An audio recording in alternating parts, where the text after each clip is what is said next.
Good morning, and thank you for joining me on the Path to Liberty.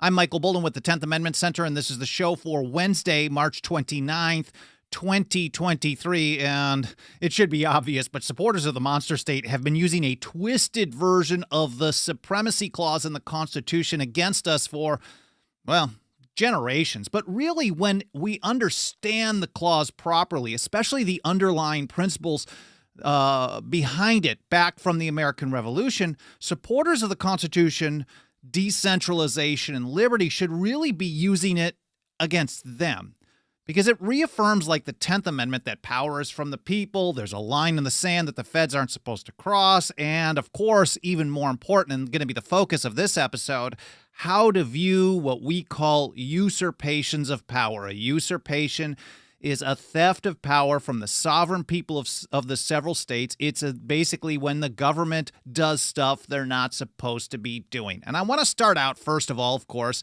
and I've been doing a little bit of work covering the supremacy clause here, so I'm going to recover a little bit of that from a previous episode. But here, first of all, the text. Let's just read it, because that's something that we should be doing for the entire Constitution. We should be reading through it and learning from there. That's the foundation. This Constitution and the laws of the United States, which shall be made in pursuance thereof, and all treaties made, or which shall be made under the authority of the United States, shall be the supreme law of the land.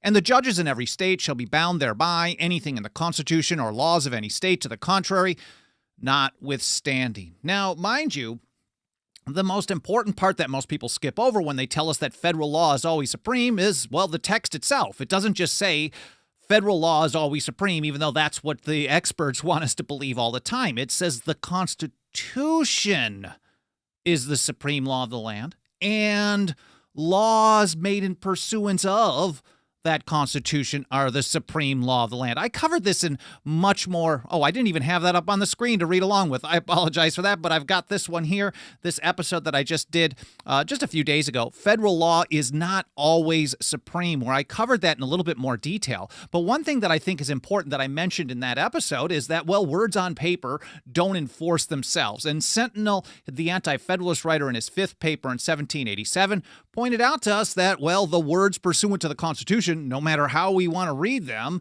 no matter how many times we point it out, pursuant to the Constitution, the words pursuant to the Constitution will be no restriction to the authority of Congress. It was kind of a warning that maybe we didn't pay attention to. But what I really want to get to here is that most people miss about the supremacy clause is that they're not citing the fact that it reaffirms an important principle of the American Revolution, that all power flows from the people. Here's the Chancellor, Robert R. Livingston, from the New York Ratifying Convention, saying that, well, all power is derived from the people. Or James Wilson. These are Federalists, people who at the time we would say would be the big government guys, especially Wilson.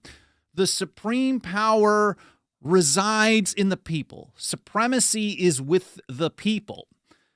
George Mason put it this way: all power was originally lodged in and consequently is derived from the people. The exact same thing from the anti-federalist side, that the supreme power is from the people, all power comes from them. And you might be asking, well, what does this have to do with the supremacy clause? And I think we can look to Thomas Paine for this, for a little bit of insight. And here in Rights of Man, I think first part 1, he said, a constitution is a thing antecedent to a government, and a government is only the creature of a constitution. And he continued, a constitution is not the act of a government, but of a people constituting a government. So basically, the created can't be greater than the creator. Well, yeah, that's how I'm supposed to say it. The created is not greater than the creator. And in the American system, it goes people of the states, the Constitution, and then the feds. Here's how Harry, or Light Horse Harry Lee, put it in the Virginia Ratifying Convention in the summer of 1788. All power is in the people. Again, just reaffirming the same principle, whether you're Federalist or anti-Federalist, they had the same view. Power flowed from the people, and when they created a constitution, they were creating a government and giving it rules. So all power is in the people, and rulers have no powers but what are enumerated in that paper. John Jay in 1788, put it this way, and he was the first Chief Justice of the Supreme Court. I mean, they sure don't make them like they used to in almost any situation. The proposed government is to be the government of the people.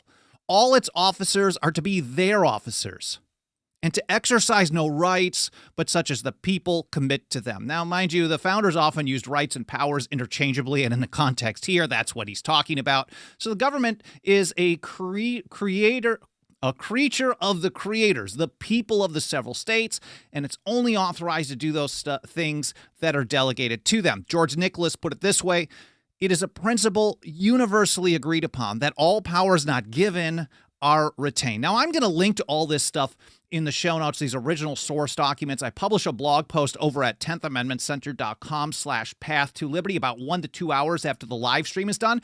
And there you'll find a show link section, because I'm really just scratching the surface, highlighting some main quotes and things like that. And if you want to learn more and read it in context on your own time, or find that source document, so when someone tells you online, well, that's a made-up quote, because we get that all the time, but we generally don't screw that up. So we always try to source the work that we do.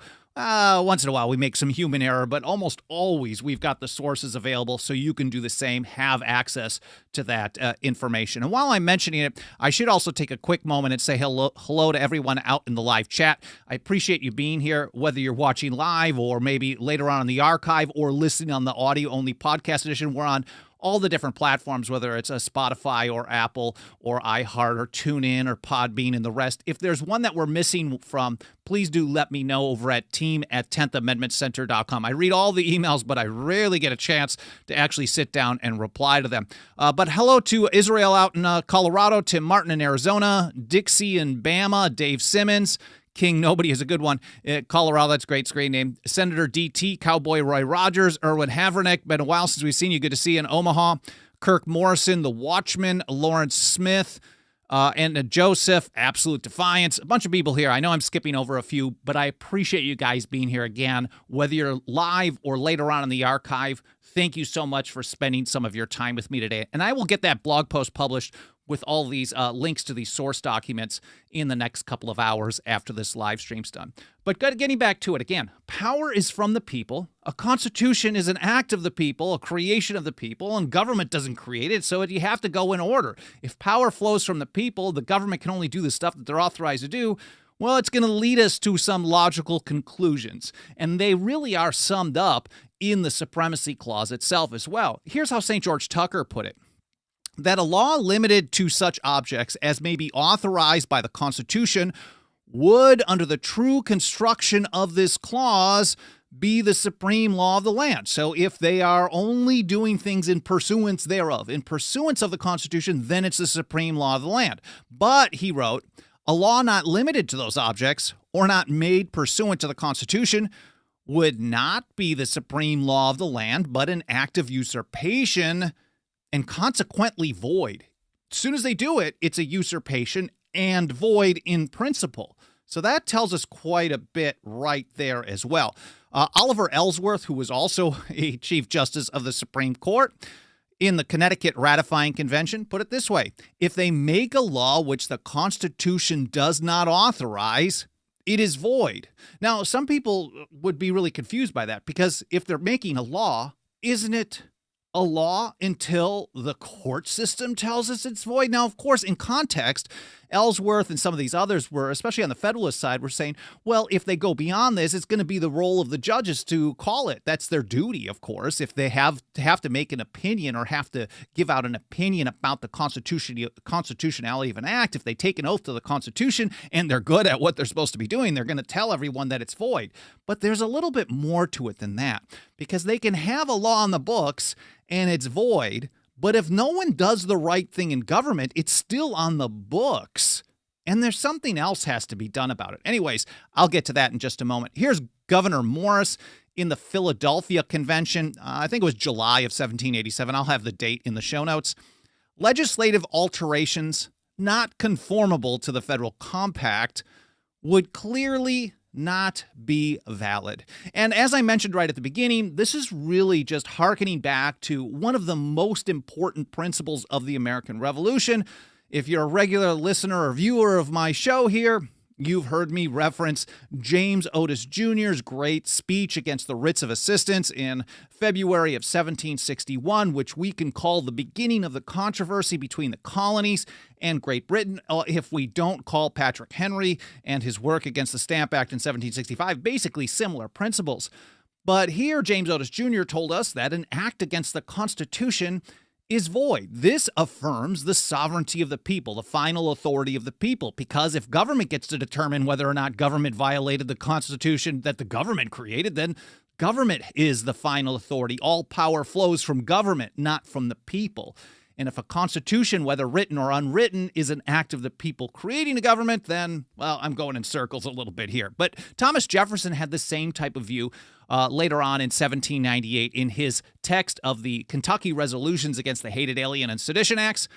And right at the beginning, whensoever the general government assumes undelegated powers, its acts are unauthoritative, void, and of no force. So usurpations of power in theory and in principle are void the moment they do them, not later on when a federal court says the federal government shouldn't have been doing things that the federal government wasn't supposed to be doing all along, whether it's 6 months or 6 years down the line. It's not about waiting for the government to tell us that the government screwed up. They're void immediately, and they hold no legal force. But how do you deal with it? Here's Alexander Hamilton, one of the biggest of the big government guys of the time, sounding better than almost everyone alive today in office. But here in Federalist number 78, and when that happens, you know you're in a really bad situation. Here's Hamilton. There is no position which depends on clearer principles than that every act of a delegated authority, contrary to the tenor of the commission under which it is exercised, is void. No legislative act, therefore, contrary to the Constitution, can be valid. Again, the same term, whether it comes from an anti-federalist or a federalist. As soon as they go beyond the limits, it's invalid and it is void. He said to deny this, and this gets back to what I was talking about with Thomas Paine's position about a constitution being an act of the people creating a government, and the creator or the created, who's the top of the food chain. He said to deny this would be to affirm that the deputy is greater than his principal, that the servant is above his master, that the representatives of the people are superior to the people themselves, that men acting by virtue of powers may do not only what their powers do not authorize, but what they forbid. So it's absolutely absurd to think that the government can do stuff that they're not authorized to do until the government tells us, oh, sorry, we screwed up, and which doesn't happen too often. Maybe you get a win once in a while, every few decades, and in some ways, I don't even see those as actual wins. I mean, obviously, it's positive in the short term when government backs off from something, but really when you get down to it, waiting for the government to tell the people that the government violated the rules that the people of the several states gave to the government is not a people living in a land of the free. It's a population on its knees begging for permission. Instead, when government does stuff that's void, of course, and government doesn't follow that rule. I mean, if government's doing it in the first place, counting on government to stop doing it is a really bad strategy. Instead, we need a different approach. And surprisingly enough, we've got Alexander Hamilton on this, which I've been hammering home over and over lately in Federalist number 33. Again, talking about the Supremacy Clause. He said, it will not follow from this doctrine that acts of the large society which are not pursuant. And if you're looking up on the screen, Hamilton did a lot in all caps. So did a lot of them back then. It's not just email forwards today that get that, but you definitely get the all cap treatment once in a while. And he highlighted in all caps, not pursuant. Let me read it again in context. It will not follow from this doctrine of supremacy that acts of the large society which are not pursuant to its constitutional powers, but which are invasions of the residuary authorities of the smaller societies, will become the supreme law of the land. These will be merely acts of usurpation and will deserve to be treated as such. And that's the key thing. If government is doing stuff that it shouldn't be doing, it doesn't deserve respect or love or proper process. I mean, it deserves to be treated with derision and resistance.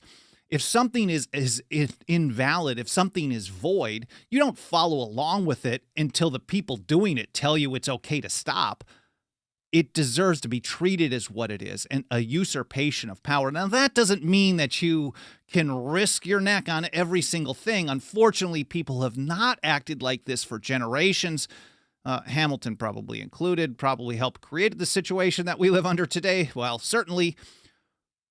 But if people don't act like a sovereign people who are in charge, then of course it's going to get in a situation where strategically treating things as such, as void and invalid, becomes very difficult. So you have to take strategic steps forward. Of course, we do that on all kinds of issues. I should mention 10thamendmentcenter.com/report. If you want to understand the strategy we use to chip away at the largest government in history, the historical basis, it's like a 240-page free annual report that you can download and read and share. You don't have to sign up, leave your name, nothing. Just go to the link, 10thamendmentcenter.com/report. You'll understand the strategy and see how we've been putting it into practice, and various other people have been putting it into practice in states in current times. Again, 10thamendmentcenter.com/report. So how do we treat these things as such? Well, Roger Sherman gives us a hint in a letter that he wrote in December of 1787. He's giving us a 1-2 punch in this statement, talking about how acts outside the Constitution are void, but what do you do about it? All acts of the Constitution, all acts of the Congress not warranted by the Constitution, Roger Sherman wrote, would be void. So again, same word, same as James Otis Jr. had in 1761. So you can see that principle was well understood. Whether you were a big government guy at the time, kind of middle of the road, sometimes back and forth, or if you were on the more George Mason end of the spectrum, Patrick Henry, etc., they all had this understanding that acts of the government outside the delegated powers are void. Nor, Roger Sherman wrote, could they be enforced contrary to the sense of a majority of the states. So if these are seen as now Sherman wrote this well before Federalist 33, I believe so, as far as the dates. I should actually look. What's the date on this one? January. Yeah, so a few weeks actually, about almost a month before Hamilton's Federalist 33. So if you're thinking about acts being void and deserving to be treated as such, how do you treat them as such? You treat them as if they don't exist. Now, that doesn't mean you always have to have a standoff at the OK Corral, but if a bunch of states, a bunch of people, millions of people treat something as if it does not exist, they can put it on the books, just like they've done with a plant. If they treat a plant as banned and prohibited, and a bunch of people buy, sell, grow, consume, whatever it may be, that thing anyways, eventually the feds can have that thing on the books, that regulation, that rule, that prohibition on the books, but it doesn't matter, because as long as they're treating it as a void act, as not impacting their day-to-day life, the feds can't do much about it. And in short, when enough people say no to the federal government and enough states pass laws backing those people up, there's not much the feds can do to shove their so-called laws, regulations, or mandates down our throats. And we need to implement that on step by step, issue by issue, on more and more things, and we're starting to see that happen. And that's why James Iredell, another person who made it to the Supreme Court, he was nominated to be an associate justice by George Washington, and he said the only resource against usurpation. And I think there's a lot to unpack in just those 5 words. The only resource against usurpation. So usurpation, again, is government exercising powers that were not delegated to it. So it's stealing power from the sovereign people of the several states. So as soon as it does that, it doesn't have to be a large act of usurpation. It doesn't have to be small. There's no qualifiers there. He's recognizing here in the North Carolina Ratifying Convention that doesn't matter what you do, doesn't matter how you can debate. They could debate all day, all year, all their lives about getting the perfect constitution, but sooner or later you're going to get a government. He's basically saying, let's go with the best we can get. And eventually, we're going to have government that's going to violate the Constitution. No matter how good we do. John Dickinson said the same thing a few months earlier in his Fabius letters in support of the Constitution. He said, a good Constitution promotes but doesn't always produce a good administration. You can't rely on the words to do the job. It takes something else because governments, by their nature, always try to expand their power at the expense of your liberty. Everyone should know this. So the only resource, not just a good idea, not just a suggestion to try after everything else, the only thing to do, the only way to stop usurpation. So again, the only resource against usurpation is the inherent right of the people to prevent its exercise. Even more to unpack, recognizing that when government does stuff that they're not supposed to do, and you tell the government, hey, you're not supposed to do this, government doesn't give a damn. They're going to try to enforce that anyways. That's what Roger Sherman was recognizing as well. They may pass it, they may try to enforce it, but when you get kind of we'll call it a tipping point, enough people in enough states exercising their inherent right to prevent its exercise, that's how you keep the government in check. I did another episode covering this, fast forwarding more to Lysander Spooner's day, mid-19th century, the great abolitionist anarchist. I didn't have a link for it handy here up on the screen, but I'll try to remember to include it in the show notes. Spooner's strategy to stop usurpation. And here is a guy who is commonly referred to as a guy who said, well, the Constitution is worthless, it's blah, blah, blah, it's caused all the problems. But he did writings for many years talking about the Constitution, some of which I agree with, some of which I do not. But strategically, he also recognized that the right of resistance of the people is the only way to keep government in check. Because if government does stuff and people just comply with it, government has no reason to stop doing more and more and more of that stuff. So again, James Iredell, the only resource against usurpation is the inherent right of the people to prevent its exercise. I'm going to take a look over in the live chat here in just a moment, see if I have any comments or questions that I can quickly get back to. But I want to point out that this is the kind of information we work very hard every single day to get. I mean, literally 365 days a year, maybe Christmas, maybe even my birthday a little bit, a couple hours here and there. But we work very hard every single day to get this kind of information out to more and more people. We want to empower people with the truth based in the history and the teachings and the strategy of the founders and old revolutionaries, because they were successful in defeating the largest government in history. And if we want to understand the original legal meaning of the Constitution, we don't even have to like the founders. But of course, the founders and the ratifiers are the ones who tell us what it means. So that's what we have to go back to. So we work very hard to teach people about the original legal meaning of the Constitution and, more importantly, how to defend the Constitution and liberty, whether the government likes it or not. And nothing helps us get that job done more than the financial faith and support of our members. 10thamendmentcenter.com/members is where you can join us if you got a couple of bucks of dirty government fiat, which they're devaluing more and more every single day. Throw it our way. I know things can be very tight financially for a lot of people, so don't feel any pressure. We're going to continue doing this. We've got 10 to 15,000 articles and blogs on our website available for free. But if you do have a couple of bucks extra, you can throw our way, 10thamendmentcenter.com/members. And if you prefer an annual or a lifetime option, instead of a monthly one, recurring, some people just don't like that. That's cool. You can do that as well. Again, 10thamendmentcenter.com/members. Let me take a look.